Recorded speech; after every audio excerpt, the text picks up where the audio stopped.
Alright, so we've just touched upon the sheer vitality of reading, its fundamental importance.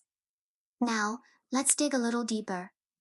It's not just about reading, but how we read, and what we aim to achieve with each reading session. Think of it like driving a car. You might know how to drive, but are you just cruising down the highway, or are you trying to master advanced techniques like parallel parking? Your reading style, your goals, and how much effort you put in will drastically change the outcome. More effort, more understanding, generally speaking.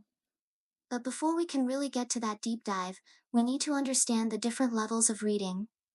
It's like knowing the difference between a bicycle and a sports car. You need to know the terrain before you choose your vehicle. So, there are four main levels, not just types. Think of them as stages on a ladder, or maybe layers of an onion. You peel back one layer, you still have the core. Level 1 is the bedrock, elementary reading. Then comes inspectional reading, quick scans, getting the gist. Level 3 is analytical reading, the deep dive, the serious work. And finally, the peak, syntopical reading, comparing multiple books on a single topic. Each level builds upon the last, like building blocks. You can't build a skyscraper without a solid foundation. These levels aren't mutually exclusive, they coexist. You use all of them, depending on your goal. Understanding this hierarchy is key to becoming a more effective reader, moving beyond just basic literacy to truly mastering the art of reading. Let's start with the absolute basics, elementary reading. This is the stuff you probably mastered way back when you were a kid, learning the alphabet, sounding out words, figuring out what cat sat on the hat actually means. It's the fundamental skill of recognizing words and sentences. It's about decoding the symbols on the page. Think of it like learning to walk before you run. This level is all about answering the basic question, what does the sentence say? It's straightforward, yes, but absolutely essential. Without this foundation, everything else is shaky. Even if you're fluent in English, you might hit this level again when you encounter a book in a foreign language, or even just stumble across a tricky technical term. It's the first step, the prerequisite for everything else. Okay, moving up the ladder, we have inspectional reading. This is where speed and efficiency come into play. Imagine you're at a bookstore, and you have a limited time to decide what to buy. You can't read every single book cover to cover, right? Inspectional reading is about quickly grasping the main idea of a book, often within a short time frame. Think of it as skimming, but not just randomly flipping pages. It's systematic skimming. You're looking for the big picture, the structure, the overall theme. The key question here is, what is this book about? It's about getting the lay of the land, understanding the book's surface features. It's incredibly useful when you need to quickly assess a book, decide if it's worth your time, or get a general overview.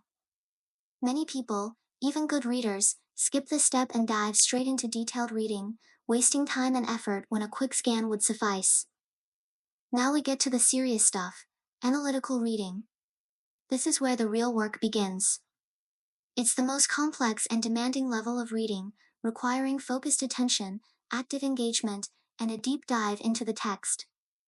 It's not just about understanding the surface meaning, it's about dissecting the book, asking questions, analyzing arguments, and seeking a deeper understanding. Think of it like chewing and digesting a book. As Francis Bacon famously said, some books are to be tasted, others to be swallowed, and some few to be chewed and digested. Analytical reading is about that chewing and digesting process. It's about actively wrestling with the material, challenging assumptions, and forming your own judgments. This level is crucial for anyone who wants to truly understand complex ideas, whether it's a novel, a scientific paper, or a philosophical text. It's the foundation of critical thinking and deep learning. And finally, the summit, syntopical reading. This is the highest level, the most complex, and frankly, the most demanding. It's not just about reading one book, it's about reading multiple books on a single subject. Think of it as comparative reading. You're reading several books, comparing and contrasting different authors' perspectives, identifying common themes, and constructing your own comprehensive understanding of the subject. It's not just about summarizing what each book says, it's about synthesizing information from different sources to create a more complete and nuanced picture. It's the most active, most demanding, and potentially most rewarding form of reading. It's like being a detective, piecing together clues from different sources to solve a complex puzzle. This level of reading is essential for researchers, scholars, and anyone who wants to truly master a subject. Let's zoom in on elementary reading for a moment. It's all about decoding and recognizing words. It's the basic skill of turning symbols on a page into meaningful language. Think about learning to read as a child.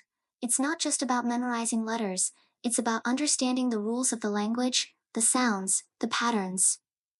This level also involves overcoming technical difficulties, stumbling over unfamiliar words, deciphering tricky handwriting, dealing with poor formatting. It's easy to overlook this level because it seems so basic, but it's absolutely fundamental. If you can't decode the words on the page, you can't understand anything. It's also crucial when you encounter a book in a foreign language, or even just a text that's written in a very dense, technical style. You need to be able to break down the language, understand the individual words, before you can even begin to grasp the overall message. Now, let's look closer at inspectional reading. It's not just random browsing, it's systematic skimming. You're actively scanning the book, looking for key features, the title, the preface, the table of contents, the chapter headings. You're trying to understand the book's structure, its organization, and its overall theme. The goal is to answer the surface-level questions. What kind of book is this? Is it a novel, a history, a science text? What are its main sections? What are the key topics? Many people, even good readers, undervalue this skill. They dive straight into the book without even glancing at the table of contents. This is a waste of time and effort. Inspectional reading is incredibly valuable when you need to quickly assess a book, decide if it's relevant to your needs, or get a general overview.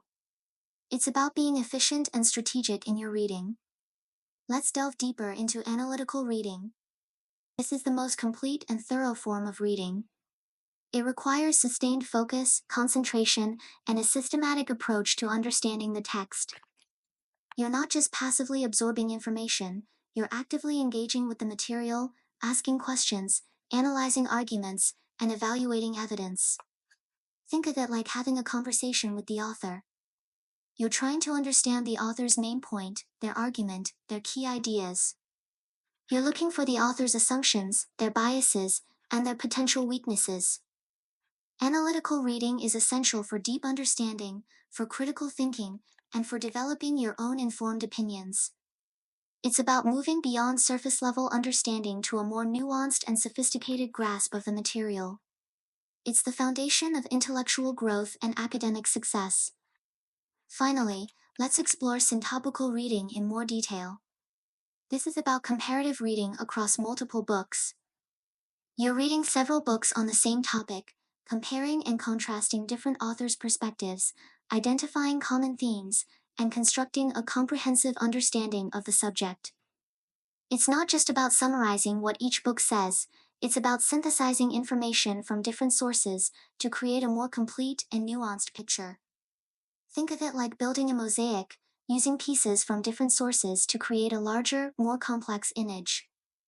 Syntopical reading is incredibly valuable for research, for in-depth learning, and for developing a truly expert understanding of a subject. It's about seeing beyond individual perspectives to a broader, more holistic view of the world. Now, let's connect these ideas to the stages of learning to read. There are 4 stages of learning to read, and they all fall under the umbrella of elementary reading. Stage 1 is reading readiness, preparing the child physically and mentally for reading. Stage 2 is word recognition, learning to decode and recognize words. Stage 3 is vocabulary expansion, building a strong foundation of words. And stage 4 is refinement and application, applying reading skills in different contexts. Mastery of these stages is essential for advancing to higher levels of reading.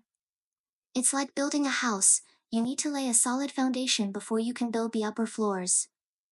These stages are not just about learning to read, They are about developing a lifelong love of reading and a capacity for lifelong learning.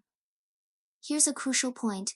Traditional education often neglects higher level reading skills. While we focus on teaching elementary reading, we often fail to equip students with the skills for analytical and syntopical reading. Remedial reading programs are common, but they're often just about bringing students back to basic literacy. They're not designed to push students beyond elementary reading. Universities, in particular, should be fostering analytical and syntopical reading skills. A university degree should signify not just knowledge, but also the ability to think critically, to analyze complex information, and to conduct independent research. We shouldn't spend years in education just to learn how to read effectively. We need to prioritize the development of advanced reading skills because they are essential for success in the modern world. So, to wrap things up, reading is a skill that can be improved through conscious effort and practice. Understanding the different levels of reading is crucial for effective learning.